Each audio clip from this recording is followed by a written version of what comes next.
How to fix action not available in Roblox. Hello everyone, welcome to this channel. I'm Emily and I'm here to help you out today. So without any delay, let's get started. So first of all, make sure you have stable Wi-Fi connection on your device. If not a Wi-Fi connection, switch to a cellular data. Next, launch the Play Store application on your device and log into your account. After logging into your account, tap on the search icon at the bottom right corner and then tap on search bar. Here, search for Roblox and make sure you have an updated version of Roblox application.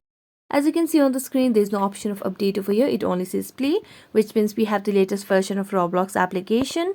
So we're going to go back to the home screen and make a long press on Roblox.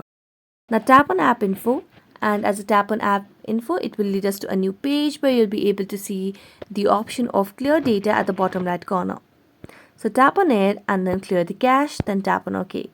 Now we can relaunch the Roblox application and this might help you fix the issue. So that's it. Thank you so much for watching this video and see you next time.